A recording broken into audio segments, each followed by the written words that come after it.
Kim Jong-un just got a very powerful friend as South Korea should be paying attention. On June 8, 2026, Xi Jinping landed in Pyongyang. Flag-lined streets, military honors, a lavish ceremonial welcome designed to broadcast one message to every intelligence agency watching: China is back. It was Xi's first visit to North Korea in 7 years, 7 years during which the relationship had quietly frayed. North Korea leading into Russia, sending weapons and troops to Ukraine, growing closer to Putin while Beijing watched with a particular kind of frustration that comes from watching your client make choices you didn't approve. But here's the thing about China and North Korea. The irritation is always temporary. The geography is permanent. She called their friendship invincible. Kim said Xi's visit clearly demonstrates how unbreakable the relationship is. North Korea then elevated the relationship from alliance to strategic partnership. For context, North Korea doesn't use that language lightly. And the timing, 2 days after South Korea had local election that ended in controversy, while the U.S.-South Korea alliance is under its own pressures, is not accidental. Pyongyang always knows when Seoul is distracted. Let's build the context, because this summit doesn't make sense without the 3 years leading up to it. In 2022, Russia invaded Ukraine. North Korea, which had been options, suddenly had something Russia desperately needed: artillery shells. Millions of them, all Soviet caliber ammunition that Russian forces could fire immediately.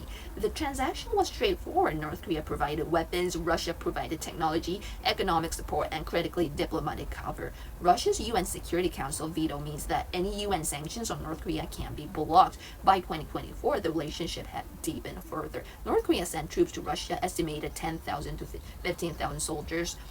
That's a lot of young soldiers. In return, ballistic missile technology, satellite technology, cash, food, oil, gas. Kim Jong-un found a patron who was in China. Beijing was not pleased. China had always wanted to be the indispensable intermediary in any Korean Peninsula equation. The Russia-North Korea relationship threatened to cut China out of that role. And then in September 2025, something interesting happened. Kim Jong-un traveled to Beijing for China's Victory Day parade, his first trip outside North Korea in years. He sat next to Xi. He sat next to Putin, all three at the same table. How interesting is it? The photograph from the day is one of the most geopolitically controversial photos of the decade. Three leaders all in confrontation with the U.S.-led order. And the June 2026 Pyongyang summit is the follow-up. Here's what she actually offered in Pyongyang and why it matters: trade and economic cooperation. China is North Korea's dominant trading partner, accounting for 90% of North Korea's external trade. The relationship had contracted during COVID and post-sanctions enforcement. Beijing signaled a resumption of a normal economic activity. Group tourism. Chinese group tours to North Korea were a meaningful revenue source before COVID. Their resumption means real cash flowing into Pyongyang.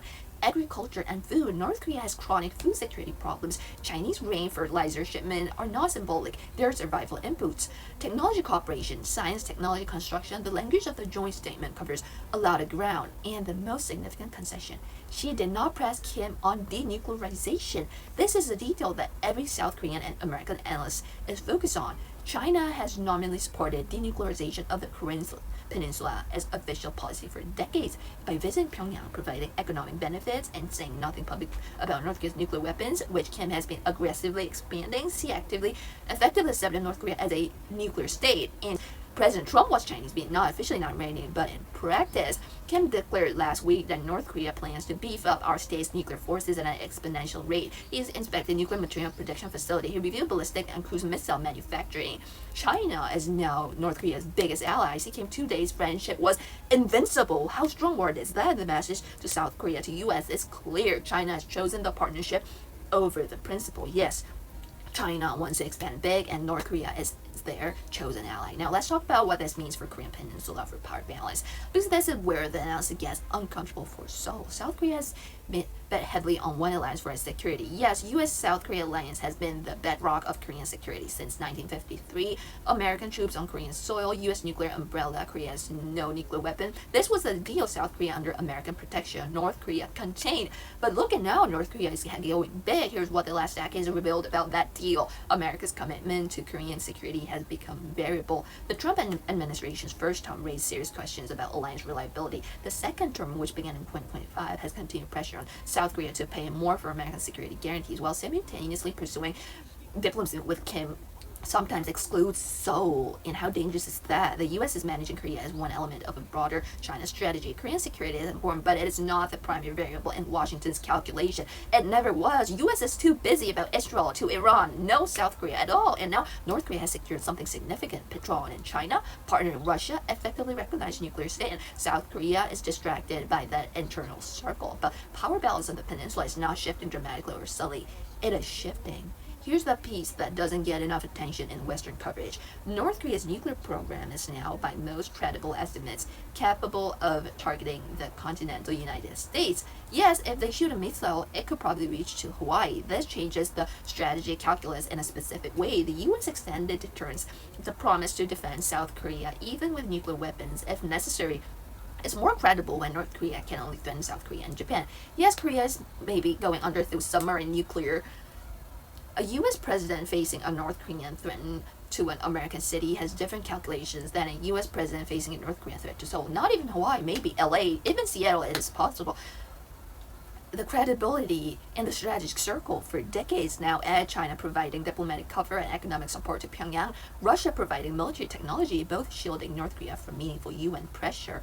North Korea in 2026 is a stronger position than it has been at any point in its history. It has nuclear weapons, it has two major power plant, it does not need any legal protection, and it faces the South Korea and the United States, whose internal politics are creating their own complications. Kim Jong-un does not need to win a war. He already win a war. He just needs the balance of pressures to gradually shift in his direction, and right now they are. Here's the South Korean strategy question that nobody is fully answering. What does South Korea do when its primary patron's commitment is variable, its northern neighbor is stronger than ever, and its two great power neighbors, China and Russia, are both aligned against its interests? And even in Korea, its local government and Democratic Party is accepting Chinese North Korean and sending help to North Korea more than ever. Is South Korea about to collapse? The conventional answer is stay the course, strengthen the alliance, hope for the best. Is that really a solution? The more uncomfortable answer, which some South Korean strategists are beginning to voice quietly, is South Korea needs strategic options that don't depend entirely on Washington's constancy. This has historically meant don't develop independent nuclear weapons because that would fracture the alliance. But the debate in South Korea about independent nuclear deterrence, which was previously confined to fringe voices, has moved toward a more mainstream strategy conversation over the last 2 years. The more uncomfortable answer, which some South Korean strategists are beginning to voice quietly, is South Korea needs strategic options. This has historically meant don't develop independent nuclear weapons because that would fracture the alliance. But the debate inside South Korea about independent nuclear deterrence, which was previously confined to fringe voices, has moved toward more mainstream strategy conservation over the last 2 years. The polling is striking. A majority of South Koreans in multiple surveys have said they support South Korea developing its own nuclear weapons. The government position is still no. The alliance position is still no.